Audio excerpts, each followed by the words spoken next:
When Greta decides to go shopping for a new dress for the holidays, she expects to go home with something making her feel confident and beautiful. Instead, she gets mocked by a horrible saleswoman. But that's not all. When Christmas rolls around, Greta sees the saleswoman walk through her front door on her son's arm. Will Greta reveal the truth to her family or let it go? It's funny how life brings surprises wrapped in the strangest packages.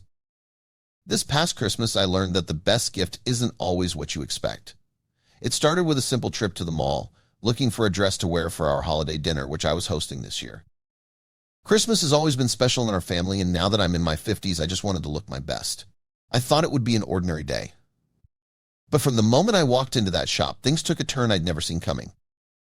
There was a young woman at the store, Claire, whose job was to help customers, though I'd soon learn her talent for mockery was sharper than her fashion sense. "Ma'am," she said, leaning against the wall in the dressing room. "I know my way around a dress. I can help you. Don't worry." She looked well put together, so naturally I believed her. Claire suggested a dress, and when I stepped out of the fitting room, it was clear the dress wasn't the right size. I didn't expect anything more than a polite suggestion, maybe another option, but Claire then took it as her cue to go beyond fashion advice. She tossed her hair and grinned, then began to speak loudly, loud enough for everyone around us to hear. "You'll need a bigger size, or that thing will blow up on you by Christmas, unless you're planning on a diet. I think the cabbage diet will help you, maybe some intermittent fasting." I felt like the floor had disappeared beneath me. I looked around, seeing shoppers glancing my way, some wide-eyed, some stifling grins. That cold rush of embarrassment hit me hard. Claire's words were not only hurtful, no. Instead, they felt like a deliberate attempt to knock me down. It took everything in me not to respond. Instead, I forced myself to smile, put the dress back, and left the shop with my head held as high as I could manage. I should have retaliated. I should have screamed and shouted and made her apologize. But was it worth it? Was she? When I got home, the embarrassment had morphed into anger and hurt. And I couldn't hold back my tears as I told my son, James, what had happened. He was furious, pacing around, asking which store it was, insisting he'd confront her. "Darling," I said, "no, she's not worth it. It's the way she was raised, James, and she doesn't seem like the type who would listen to reason. But this behavior is unacceptable, Mom. Imagine if she did this to everyone. Imagine how hurt they are. It's ridiculous." Eventually, I calmed him down. The last thing I wanted was for him to make a scene. I thought it would end there, with me deciding to shop somewhere else and move on. I had no idea that my encounter with Claire was far from over. Fast forward to Christmas Eve. I'd prepared everything down to the last detail, from the table settings to the food. Family members gathered, and the house was full of warmth and laughter. It was exactly how Christmas was supposed to be. But it was also a bit more special than normal. This was the first year that James was bringing a girl home for Christmas. He had been dating the lucky girl for about 6 months and hadn't told me anything about her. I didn't even know her name. The only thing that mattered was the fact that my son was happy. She made him happy, whoever she was. A few hours into the festivities, James texted me to let me know that they were on their way. I stood by the door, waiting to greet them both. When they walked in, my smile froze. My heart almost stopped beating. "James' girlfriend? My son's girlfriend?" The young woman standing beside him, nervously tugging at her clothes, was none other than Claire, the very same saleswoman who had humiliated me at the store. Claire looked at me, and her face drained of color. For a split second, we both just stood there in silence. "Mom, this is my girlfriend." "This is Claire." "Claire, me, Mom," James exclaimed excitedly. Claire managed a tense smile, but her eyes darted around, probably looking for the nearest exit. Just as she started to stammer a greeting, I placed a hand on her shoulder. I wanted to smack her, but I was the gracious hostess after all. I needed to be the woman my family knew me to be. "Oh, Claire, it's so lovely to meet you, my girl." "Finally," I said, giving her no choice but to come inside. "Please, come in, make yourself comfortable. It's Christmas Eve, after all." We gathered at the table, and as we began dinner, I could feel the tension radiating from Claire. The girl avoided my gaze, probably praying that I wouldn't mention our little encounter at the store. Meanwhile, James chattered away, blissfully unaware of the silent drama unfolding.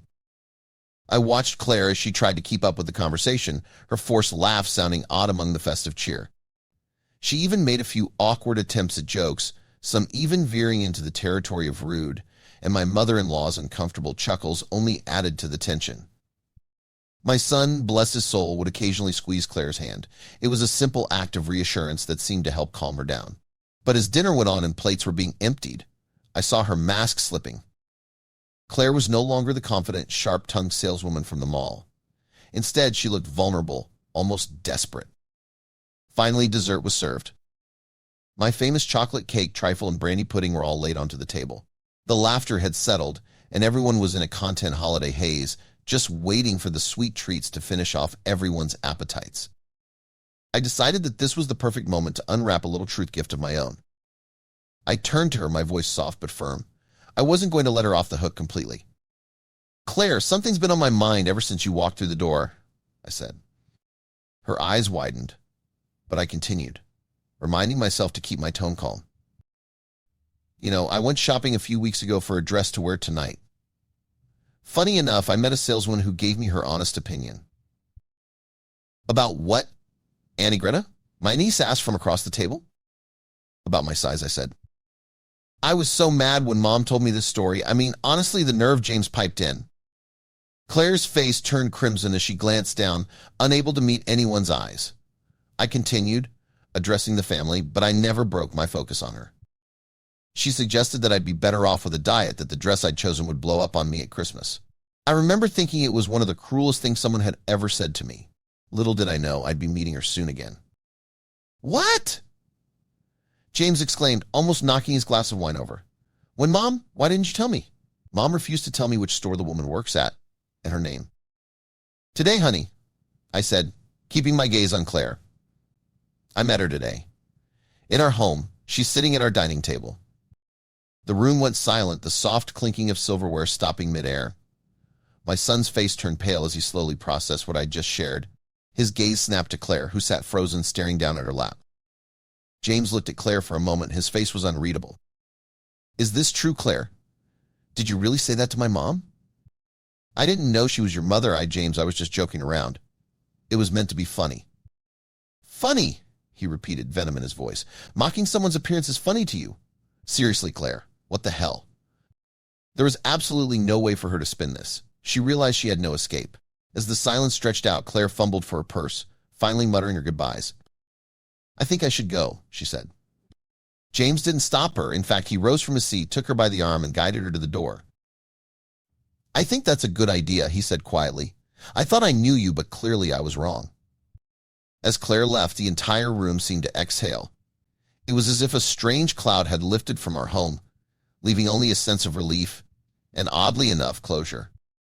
James returned, looking a bit shaken, but he gave me a long hug, and in that moment, I knew he understood. "Thank you for telling me, Mom," he whispered. "I had no idea. I'm so sorry. If I knew, I would have ended it with her the moment I found out." I smiled, squeezing his shoulder. "Don't be. Sometimes the truth is the best Christmas gift," I said. As we sat down again, James and my nieces making coffee for everyone, the holiday spirit felt fuller, brighter even. But I knew I'd never forget this Christmas. Sometimes life has a way of showing you people's true colors. But in the end, it seemed that karma intervened. What would you have done? If you've enjoyed this story, here's another one for you. Kate cannot wait to spend the holidays with her son and his wife. It's her first Christmas with the family, and Kate needs to see how she fits. But when Liz criticizes her cooking and John chooses silence over defending his mother, will the holidays be ruined? Cooking was always my way of showing love. From the moment I got married, I became the feeder. Every family dinner, every major holiday, especially Christmas, revolved around me in the kitchen, making meals from scratch. It wasn't just about the food. It was about creating something special that brought us together. But when Oliver, my husband, passed away a few years ago, the joy of cooking died with him. Now, I only cook for myself enough to get by. But Christmas is different. Christmas is when my son John comes home. He's the reason I still dust off my old recipes, still roll up my sleeves, and get to work in the kitchen. His love for my Christmas dinners has always been special for me. A kind of pride, I guess. This year, though, something was different. And not in a good way.